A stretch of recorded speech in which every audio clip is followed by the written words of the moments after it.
Hello, students of Conversation 1. This is Professor Jeremy Sullivan, and this is week 2 of our class. We started last week with a general introduction to all the conversation classes, but this week I'm doing a lecture specifically for Conversation 1. Thank you for submitting your homework. It is due every week. We are going to have a homework assignment every week for the first 6 weeks of class, so the homework will be due by Tuesday. You can always send it earlier, of course, but every Tuesday you are expected to send me an email, which I will check and evaluate how well you can answer the questions. Just so you know, though, each homework assignment is just a pass-fail situation, so either you do the homework properly and you complete it, or you do sort of a incomplete job, or don't follow the instructions and you get half credit, or you don't do it at all, or you submit it late, and in which case you get 0. So make sure you send me the assignment. If you miss one, that's not the end of the world. Also, if you don't log in for 1 week, that's forgivable. But if you miss multiple homework assignments or cyber lectures, then of course that's going to have a big effect on your grade in the end. 20% of the class is based on participation, and since we don't have a regular classroom, that means that the way you participate is by logging in, watching this video lecture, reading the instructions that I give to you, and submitting your homework. Okay? So this is basically what the class is composed of right now, because we don't have any class time where we can do other things. So this is a textbook you need. I hope you have it by now. Next week you're definitely going to need to refer to it because I'm going to talk about it today. The topic for this week is going to be jobs, so I'll get to that in a minute. But first of all, I just want to say the first week everybody was adjusting, professors, students. I understand if there were some technical problems, because I certainly had my own problems recording and trying to deliver good quality lecture or instructions to you. And the classroom thing didn't work out, so I'm in my home office right now where it's quieter and my phone can pick up my voice. I have a professional microphone, but I do not have a good quality webcam, so the quality last week was not that great. I apologize for that, but hopefully this week I've oriented my phone sideways so you can see me better, and I'm still using some kind of makeshift technology with a selfie stick stuck between some books, but I think this is much better than what we produced last week. I've heard that the English department is considering getting webcams for all the professors in case we end up doing this longer than we think. The CNU administration sent a message today saying that we're supposed to go back to class on April 6th, which would make our first in-class experience this semester April 7th. But who knows really what's going to happen. That's only if things go well for the next 2 weeks. The government is trying to sort of reset the amount of cases that we have in Korea, and that means that we have to get closer to 0. If there's a spike in cases, then they're going to just delay things again. A lot of universities in the United States have already decided just to do the entire spring semester online.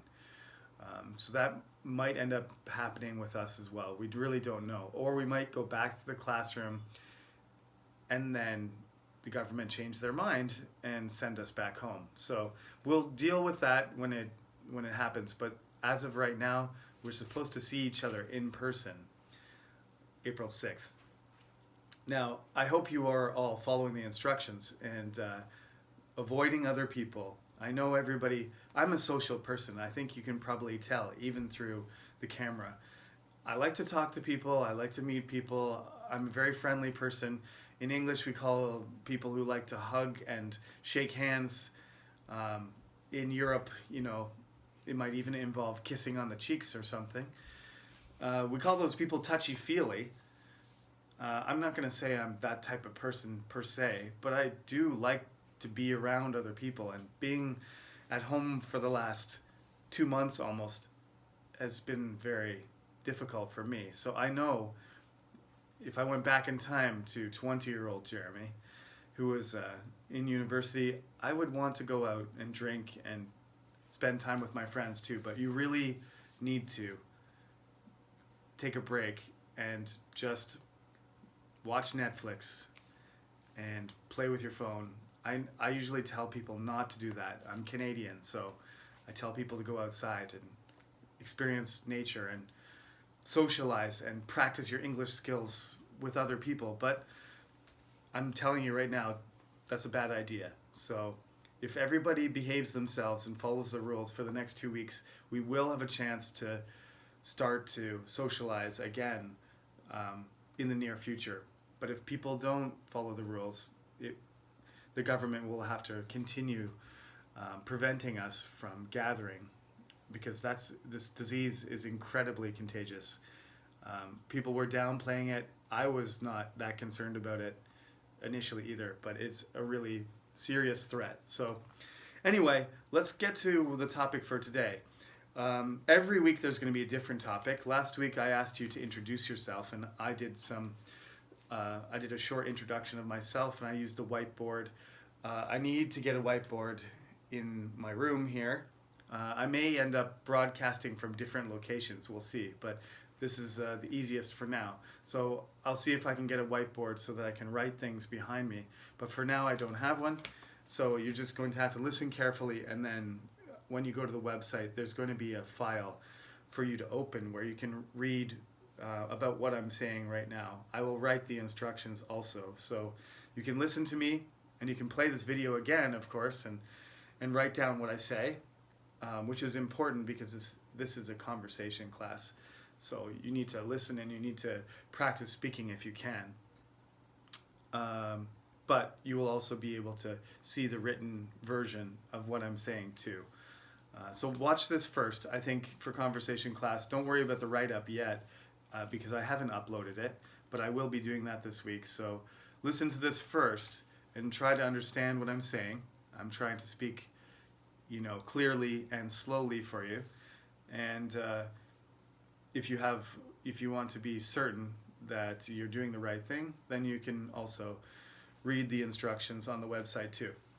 So every week there's a different topic. This week we're going to talk about jobs, and after I talk about jobs and what I want you to write for me this week, you need to do a homework assignment for next week. That will be the same routine for the first 6 weeks of class until we get closer to the midterm, and then sort of have 1 week break to review what we've talked about, and then we will have the midterm.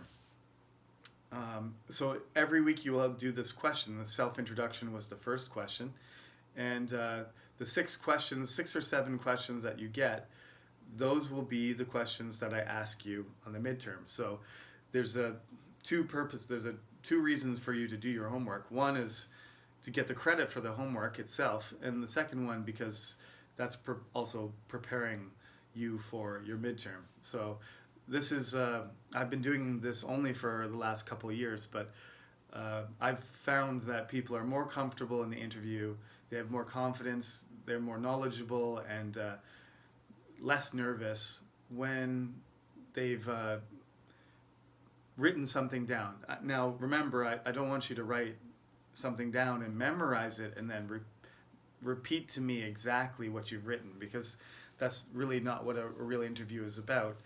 I'm giving you the questions in advance so you could memorize them, and that's a good skill too, but that's not what I'm asking you to do. What I'm asking you to do is to be ready to give an answer, to know what you're going to talk about, and just be flexible with the structure of a sentence, and the exact words that you say are going to change every time. Sort of like what I'm doing right now. I have my notes. You can probably see my eyes kind of looking past the camera sometimes because I have some notes like I always do, but I haven't written a script for my lecture. I just know the main points that I'm going to say, and then I make my sentences and I base my sentences around those ideas. And that's what you have to do for an interview. Sometimes they ask you surprise questions, and you are unprepared, so you have to be able to do that. And that's a skill too that I don't want you to completely miss because you've memorized everything. But anyway, I'm going to give you the questions in advance. So the first question is, please introduce yourself. And the question for this week is going to be, what do you want to do? Right? What do you want to do with your life? But I'm just going to say, what do you want to do? And the answer, we're talking about jobs here. So, what we say in English is, what do you do? Well, I'm a professor. Sometimes we say, what do you want to be? That's usually when you're younger. What do you want to be? I want to be a police officer, or a doctor, or a firefighter. And these are typical jobs that, little kids like to, they learn about them, and then they think, being a police officer is cool, or firefighter is a kind of hero, which they are. But later on, they'll probably change their mind. But when you ask a kindergarten age child what they want to be, they often pick those sort of, public, helpful, important public positions. And right now, most of my English students, I don't think I've ever heard, out of 1,000 students over the last 10 years, I don't think I've heard anybody say, I want to be a firefighter. If you do want to be a firefighter, then you'll be the first, and that's fine. But the reason that people don't say that as English majors is because it doesn't really fit what they're studying. But it doesn't matter what you want to do. That one of the best things about being an English major is that you can be a diplomat, or you can be a lawyer, or you can be a journalist, or you can be a business person. You can work in trade, you can work for the government, you can work in the private sector. The options are endless. English doesn't really fit perfectly into very many things. Maybe being a teacher or a professor or a journalist or an author might fit being an English major perfectly, but there's lots of jobs that require skill in English. So if you're an English major, there's a lot of doors that are open. That's what I always say to my students. You can choose anything you want, and it can be a dream. If you answer this question and you say you want to be a soccer player for, I don't know, Barcelona and play with Messi, then tell me why and tell me the details. I don't really care what the answer is as long as you put together good English sentences and you tell me why. You explain yourself. And it needs to be also organized. And that's really the criteria for the midterm and the exam is whatever question I ask you, do you provide a complete answer? Is it organized? Is it grammatically correct? Pronunciation is part of the criteria as well. Okay, so every week we're going to do this. Unfortunately, usually in class, I get students to give their answers and say them, and I basically make each student turn their paper over, or I collect all the papers, and then I say, okay, now tell me your answer without looking at the paper. Don't read what you wrote. You wrote it, and you can sort of remember, not exactly, but you can remember what you were saying when you wrote it. So tell me about it, and that's good practice. So don't do your homework, and then when you're preparing for the interview, have it in front of you and just stare at it and read it, because that's not good practice for a real interview. You'll have trouble if that's what you try to do.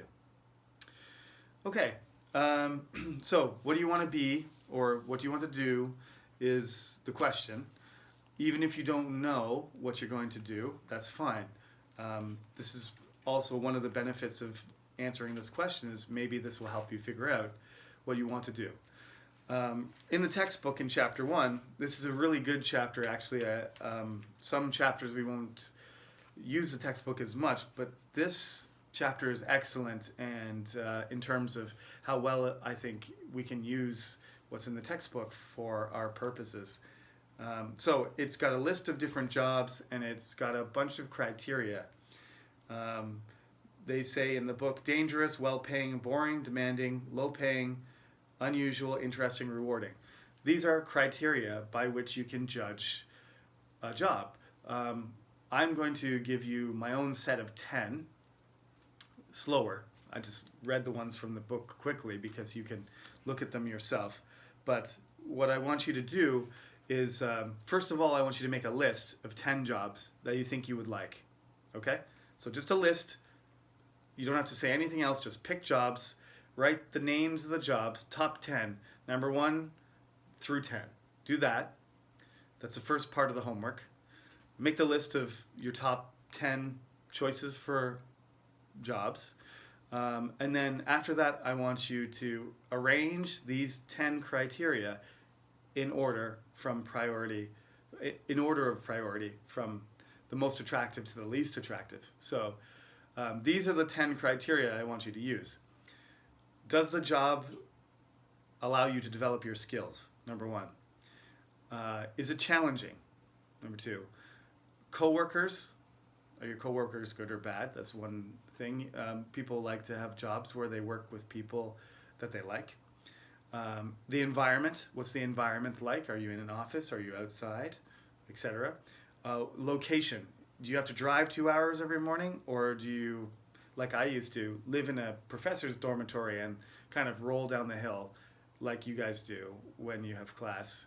You know, you're like, 10 minutes until class, jump out of bed, slap on some makeup, put on a hat, or not makeup, just put on some clothes and go to class.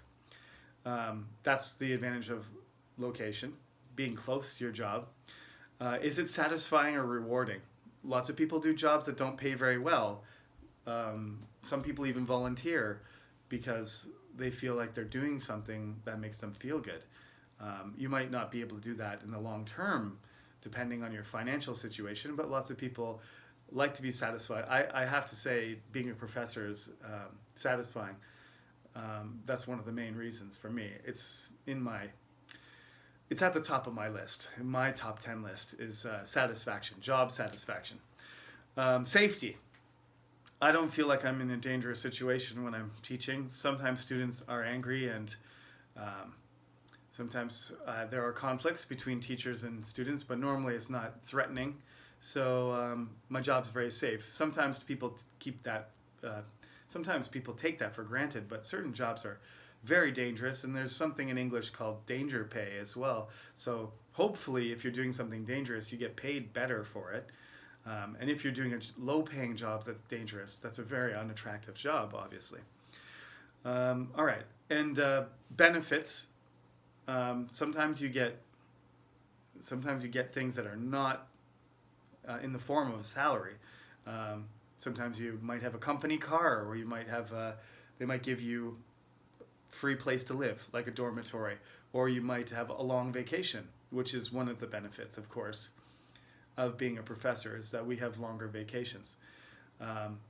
And next, whether the job is interesting, and that's my number 1 choice. The reason I'm an English professor is because I do love English. I love history, I love cultural studies, I love studying everything.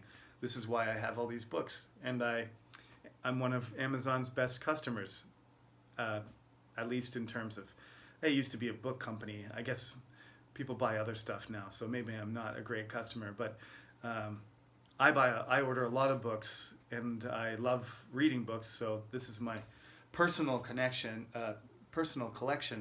I have other books at school, which are mostly textbooks, but these are mine.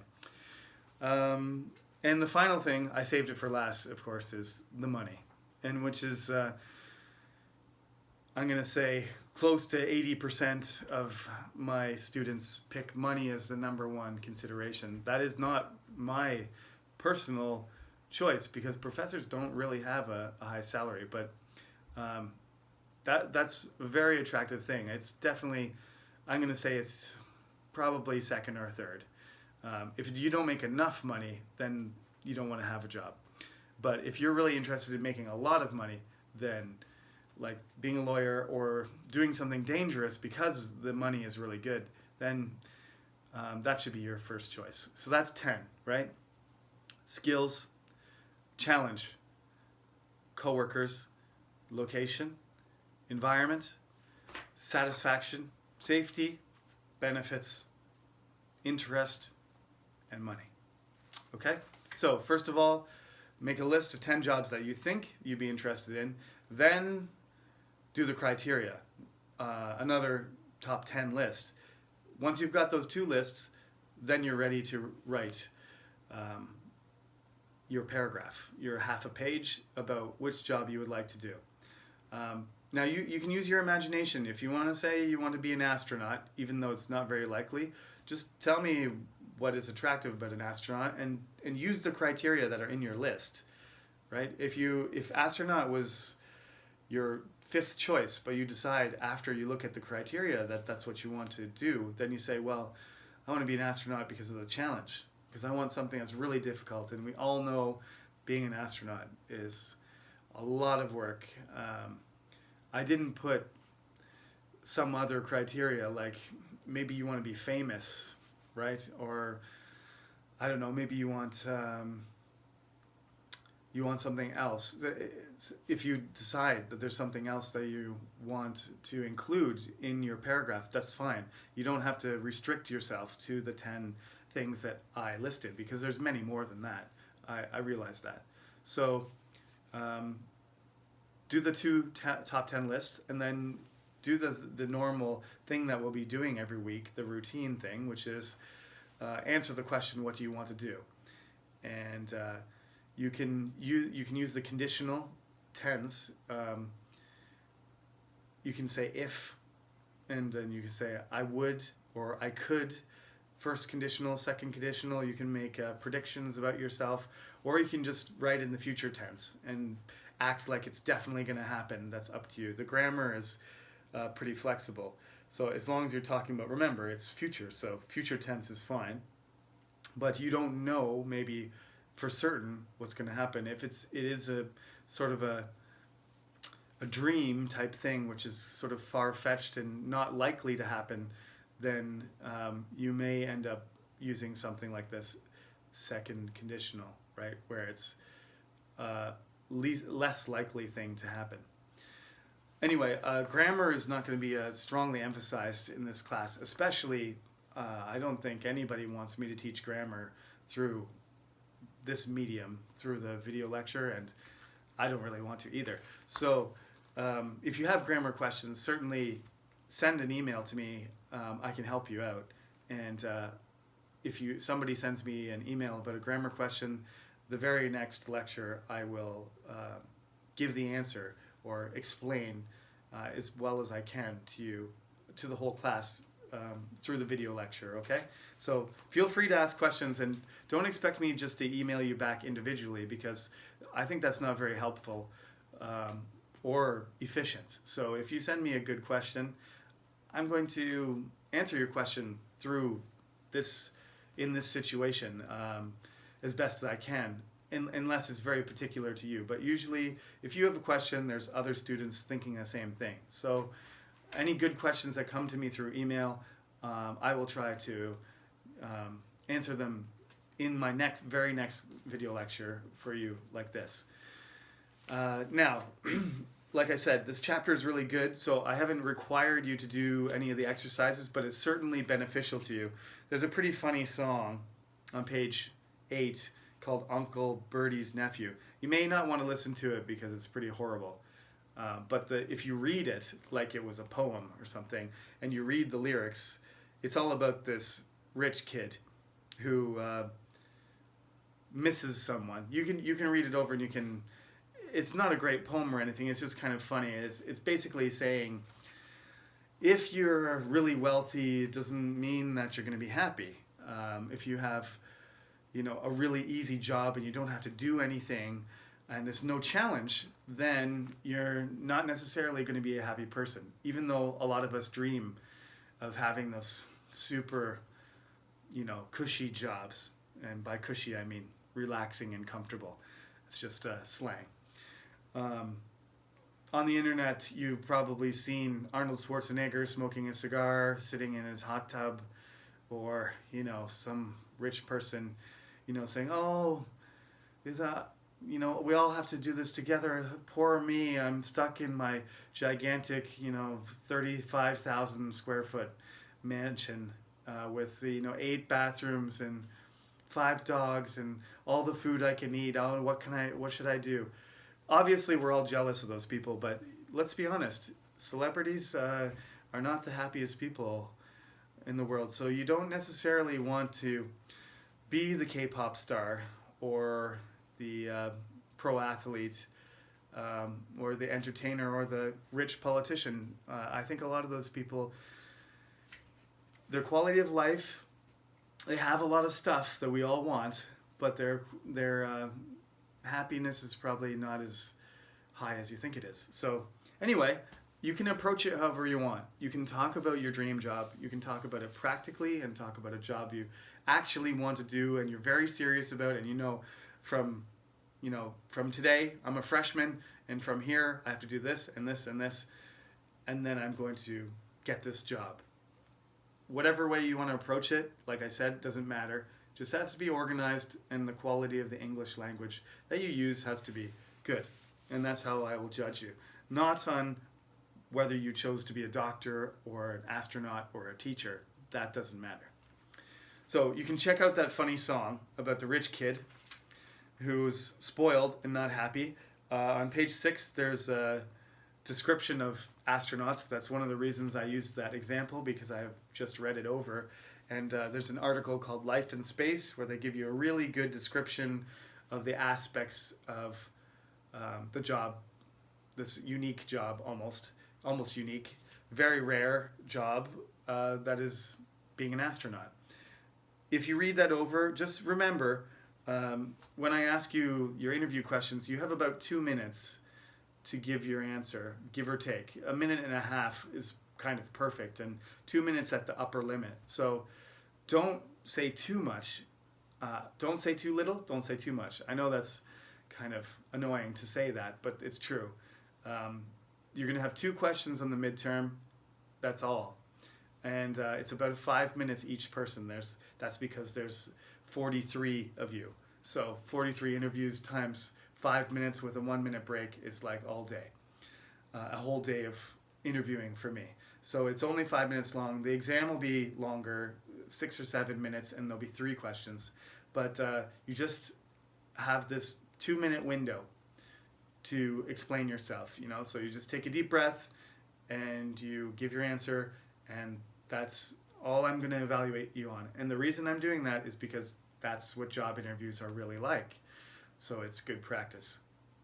I certainly don't want you to go through your whole university career without having experienced an English interview, and then your first job interview, you have no idea how to do it. That's,